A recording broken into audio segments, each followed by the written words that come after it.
Hey everybody, Kelly Engineer here, and welcome to episode 5 of Journey Across the Void. It has been 48 hours since I last hit the record button, and in that time I've just been letting my Void ore miner do its job. So yeah, both of these are pretty well full. I did stop in between, probably at like, I don't know, 6 hours, and check to see how much Erodium I had, because I used that Erodium to make a crystal laser lens, which increases my chances of getting Erodium. So yeah, I just kept going until I had enough for 2 crystal laser lenses, and now I have more than enough Erodium to upgrade, at the very least, the solar panels. Also, what I did in between episodes is I actually made more stuff that I need for E-Tech in order to upgrade everything. I'm going to make a Tier 2 Void Ore Miner and Tier 2 solar panels. Whoop. And yeah, that's good. I'm going to do that off camera. It's really all the same. It's just a much larger... Yeah, the recipes are exactly the same. It's just a matter of getting the next tier up of material.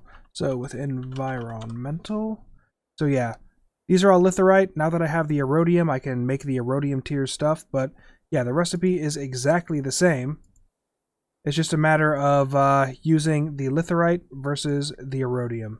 Another thing that I did in between episodes is... Oh yeah, I was periodically going through and taking out the coal and the redstone, because the pulverizers for each redstone ore will give me 8 redstone. So I have a lot of redstone now. I'm very happy with that. I also have a lot of coal. Enough coal that I managed to make 4 blocks of it, and I still have plenty left over. Other than that, yeah, what did I do in between episodes? It's been 48 hours, so keeping track of it all is a little difficult. Yeah, that's all the coal that I have. Oh! My problem that I had at the end of the last episode with the energy cables and the fluid cables has been solved with fluid ducts. So the fluid ducts were still a little bit tricky, because before I placed the quantum tanks, before I placed the servos in here, I had to place the fluid ducts all by themselves, use a crescent wrench to eliminate each of the connections to it, and then put the servos on. If I didn't do that, then the molten inferium liquid would actually distribute itself all the way across each of these, and all of the quantum tanks would fill up with a little bit of inferium. So I didn't want that. It was a little tricky to set up, but whatever, we got it done. I also discovered what the problem was with the energy cables. The energy cables seem a little bugged, honestly. So you see right here with the fluid extraction cables, sometimes, depending on what you attach these to, they won't actually extract or distribute whatever fluid you want. So it's working here with the lava, but as demonstrated in the last episode, it wasn't working with the cow stalls and the quantum tanks. So it's pretty hit and miss on what these will actually work on. The same case with the energy cables. So if I removed the extraction from it altogether, then it actually worked perfectly. I can put in a regular energy cable, not the extraction cable, but the energy cable in between here, and it will transfer power between the solar panel and the void ore miner. So yeah, it's just a bug with the extraction cables. It's been reported on the GitHub, and apparently that's a problem that's existed for a while. But anyway, in this episode, what we're going to do is, like I said, off camera, I'm going to upgrade these to Tier 2, but we're going to get into AE2, and we're going to finally hook up the entire process for sieving, pulverizing, and furnacing all of the ores that I've been getting from sieving. So yeah, let's get to it. I've already gone through and I've sieved up all of my skystone, and yeah, looking at it, I have more than enough 64K ME storage cell, which is great to have off of the back. These 4K ME cells and the 1K ME cells that I have over here, I'm not too happy with those. But at the very least, you can shift right click and it will remove the casing from the storage component. So I have 1K ME storage components that I can use in crafting recipes to craft the 4K, to craft the 16K. One thing I noticed that's really weird about these recipes is if you look at the crushed skystone, you'll see that using a string mesh, I'll get the 1K. Using a flint stiffened, I'll get the 1K. An iron stiffened is a 4K. And then the diamond stiffened is a 64K, so I'm missing out on the 16K. I have a feeling that when these were configured, it was a typo, This is supposed to be a 4K, and this is supposed to be a 16K. I'm debating whether or not I should actually go into... Seriously, it's raining? I really need to upgrade my solar panels. So, one of the main reasons why I want to upgrade these solar panels, and I'll get back to my Skystone in just a second, is because the Tier 2 solar panels will allow me to attach modifiers. And with those, I can actually attach something called a piezo modifier. The piezo modifier will allow these to work in the rain. And it's not nighttime, so I can't sleep the rain away. But yeah, the piezo modifiers will allow me to get solar power in the rain. But anyway, back to this. One thing that I was debating on doing is going into the config files and actually setting up how I think it was supposed to be intended to do. Is have the flint stiffened mesh give me 4Ks, and have the iron stiffened mesh give me 16Ks. Yeah, I'm just not sure whether or not I should be doing that. So I just noticed something with the storage cell that I removed from its housing earlier, and that's the fact if you look at the recipes, I can't actually put this back inside of its storage cell. So I used to be able to, looking at the recipes, is these ME storage housings, is I could just put them in a crafting grid with whatever storage component I wanted, and it would make my storage cell. That recipe has been removed. The only thing that I can use the storage housings for now are to make these spatial storage cells. So that, and the essential storage cells. So I'm going to have to be careful if I'm going to be removing all the storage components from all of these, because I won't have any use for the storage housings until I get to Thaumcraft. Finally, nighttime. So here's my Erodium solar cell, and I only had enough Erodium to make one. I used up all of my litherite solar cells in order to make all 25 of these, plus the 4 required in order to make the controller. So, yeah, I had to make a little bit more litherite solar cells just so I could build one more tier 1 stuff to keep both of my void ore miners running.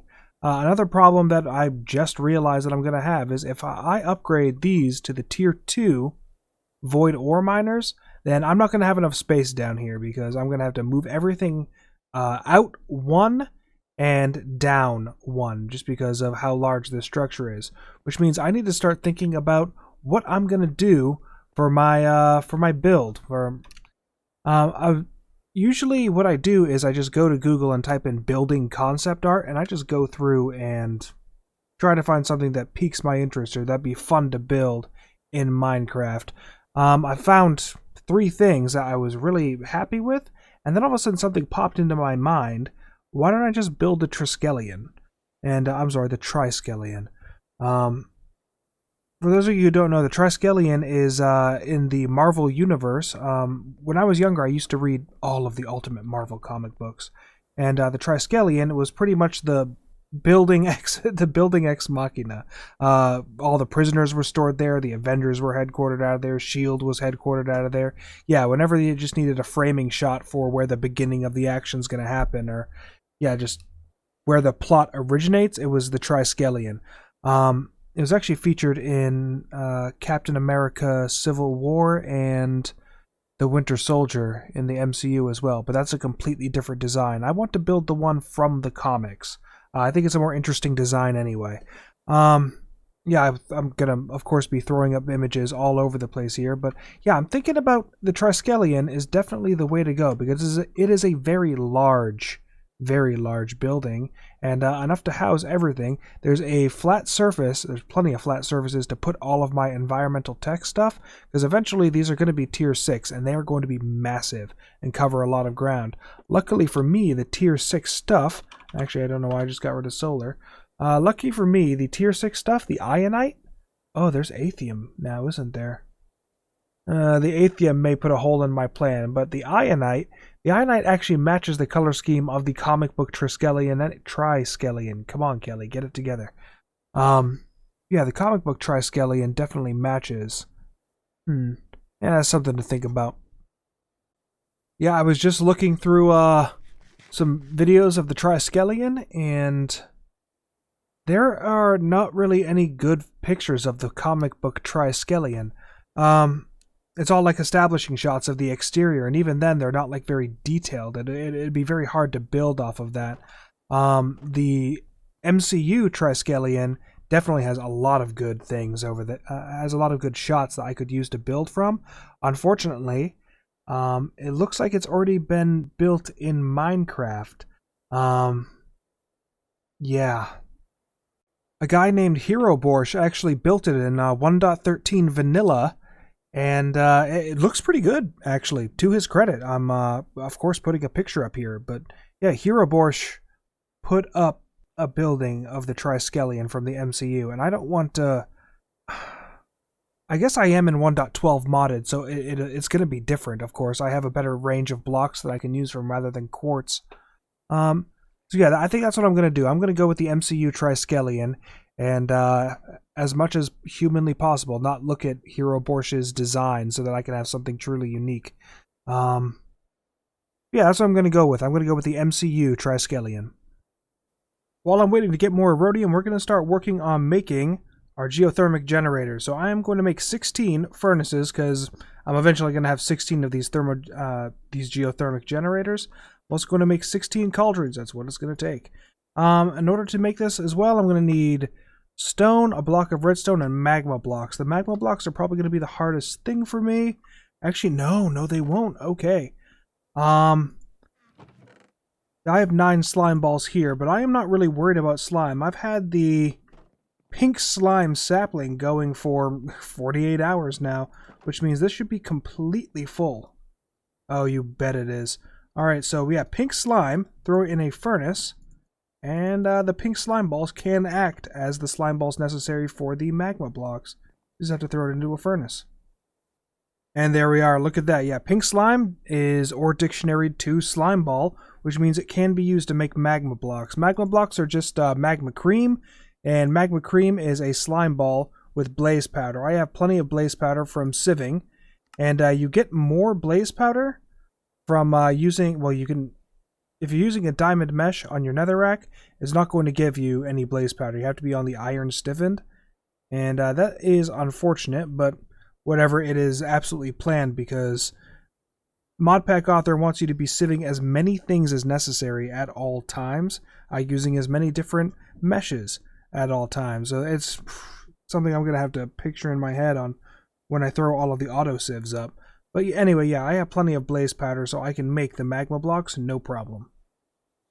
Sorry for the brief aside here, but I just got a comment in from Orange Rocks 1986, and he wanted to know what I did in order to get the Tinker's Sledgehammer to actually work with Ultimine. And it's actually pretty simple. All you gotta do is just go to Mod Options, type in Ultimine, FTB Ultimine, Config, and then over here in the Tool Blacklist, the Tinker's Construct Hammer.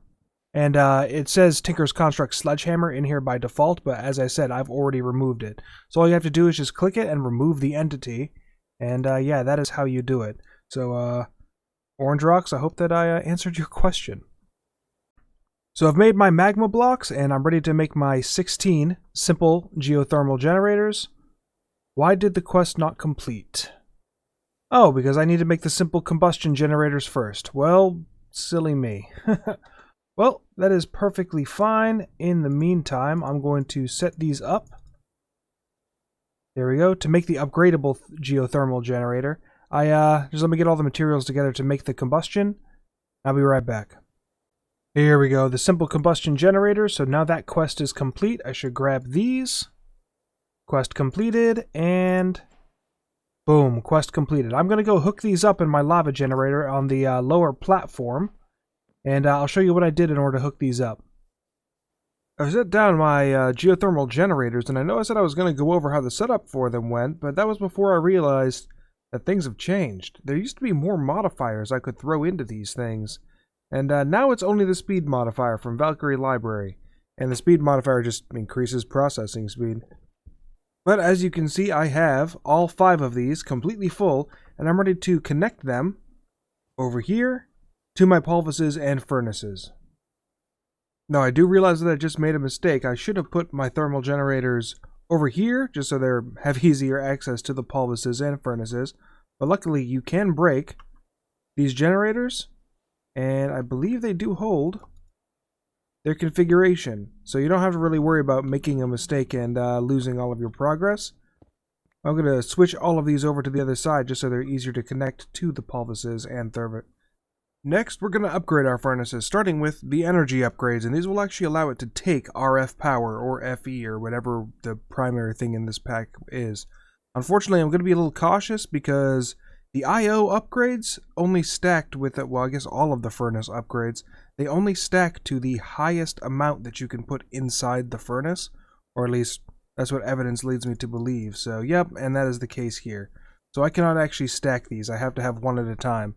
With the slot upgrades, there were a maximum of 2 that I could put into a furnace, which means it would allow me to put a stack of 2 in my inventory. And this is going to complicate matters a little bit more. I really should move these crafting benches over to the Civ platform. But that's neither here nor there. It's not just the energy upgrades I'm making. I am also making speed upgrades, and I'm also making efficiency upgrades. So the speed upgrades increase fuel consumption whenever they're being used, and what is their max stack? Ooh, okay. Their max stack is 8. So whatever, I'm just going to, let's see, I have 26 of them. I'm just going to start with 2 in each of the furnaces for now, but it is good that they can stack up to 8. But you see that they do increase fuel consumption, and that's what the efficiency upgrades are for. They decrease fuel consumption, effectively canceling out the negative of the speed upgrade. You're just going to need some glowstone and some nether quartz, but at this point in the pack I have plenty of that because of my sieving and my void ore miner. So I'm going to assume that these are also stacks of 8. Yes, alright. So I'm going to go throw these into each of my furnaces, and I'll be right back with you. Here we are. All of the furnaces and pulvises have been upgraded, and if you look over here at the book, you see that I am now speed times 2 and fuel consumption is 1.12. But if I remove the, here we go, efficiency upgrades. So efficiency upgrades are gone, which means because of my 2 speed upgrades, I get the times 2 speed, but the fuel consumption by default would be 1.80. Adding the efficiency upgrade in there drastically reduces the amount of fuel that I use, and it actually may be worth it just to create one more efficiency upgrade for each of these, just so I can still have fuel consumption times 1. Because at the end of the day, I am still using lava. Whoops, let's just go down here. At the end of the day, I am still using upgradable geothermal generators, and with the amount of stuff I plan on having running through here, that's not going to be enough power. I'm going to have to either upgrade this setup, find a different power source, or only have a couple of these running at one time. I put the energy cables in here just because I wanted to power them up real quick. I do not plan on using these. I actually plan on using the Signalum flux ducts, or item ducts rather. It's just a matter of getting all the stuff together to make Signalum, and honestly, whatever. Signalum is not a big deal to make. It's just redstone, silver, and copper, so yeah, that's no problem whatsoever. I'm gonna have to get all of that stuff together, though. I'm gonna work on the item ducts a little bit later. For now, I want to get into AE2 so I have a place to store all of the stuff that I've been creating this episode. So yeah, I'm going to start setting all of that up. So I've run into a little snag when it comes to setting up AE2, and that's the fact that I require compressed iron. In order to make the inscribers, I need compressed iron, and in order to make the crystal growth accelerator, I need compressed iron. In order to make that, I either have to get into the dreaded and most hated Pneumaticraft, or just throw iron into an explosion. Throwing iron into explosion, honestly, is not a problem whatsoever, but I need explosion-proof blocks, which I am not even close to making. Blast resistant. Yeah, I could get into Ender IO. I could go into mystical agriculture, and there's also witherproof blocks, which I can get from environmental tech, like the Lonsdaleite. So Lionsdale, yeah, Lionsdale is witherproof, so I could do that, but unfortunately, I need both of these running right now for the sheer amount of Erodium I need. I've been grabbing whatever little Erodium I've been... Yeah, I only have 5 Erodium right now. I've been grabbing whatever Erodium pops in so I can upgrade the solar panel up top to tier 2. But other than that, I cannot replace this crystal laser lens with this black laser lens, which will increase my chances of getting Lionsdale. Yeah, it'll increase my chances to 2.96, but until I have enough Erodium, I'm not going to do that. And I am well aware that it is pronounced Lonsdaleite, but I pronounce it Lionsdale due to a little in-joke from years ago, so forgive me, I'm going to continue calling it Lionsdale. But anyway, in between shots, what I did is I set up a whole bunch of quantum storage units and put in everything, all of the ores that I sieve out into these, and I also have 13 more for when I finish going through my pulverizer and furnace setup.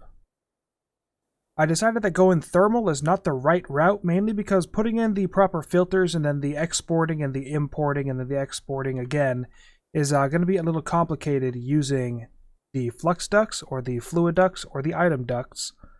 So I'm going to actually use Ender IO. In order to do that, I had to make some endstone. Making endstone was no problem whatsoever. I had plenty of glowstone at this point. And making endstone is really simple. Just, throw glowstone into a barrel with lava. And just crush it up, threw it in here, and just like with the ender pearls inside of the crushed netherrack, getting dragon hearts and chaos fragments out of the crushed endstone is definitely a surprise to me. But now that I have ender pearls, I'm going to take 32 of these, and I'm going to take some iron, which I have moved over here, and I'm going to make pulsating iron. With the pulsating iron, and I already have 3 ingots, soon to be more than enough, I'm going to place those down, let the timer do its work, and I'm going to get my conduit binder ready. The recipe, thankfully, for item conduits has not changed, so it's still just pulsating iron nuggets and the conduit binder. Boom, conduit binder. And here we go. Oh, was that a quest? Oh yeah, look at that, it was. Well, anyway, that quest is now completed. Haha. And conduit binder, and I'll have my item conduit soon enough. I'm also going to have to make up some filters for these as well. You know what? I am actually pretty happy with this setup. I've been getting ender chests as part of my quest rewards, and I put one right there and the other one right here. Of course, everything is getting picked up by the absorption hopper. I'm sorry, is there fluid in there? Alright, yeah, Wayla makes it look like there's some fluid in there. In any case, yeah, I have the ender chest just picking up everything, is going all into here, and then running all the way through these quantum storage units. So all of the ore goes in here, the ore goes to the pulverizer goes to the furnace, and then the furnace goes into another quantum storage unit. Anything that cannot go into one of these quantum storage units gets put inside here in this small storage crate. And after all of this gravel ends up going through, I'm just going to take it all out and put it in its associated gravel drawer over here until I have my AE2 system set up. Speaking of, I am actually going to close out this episode. In between episodes... Whoa.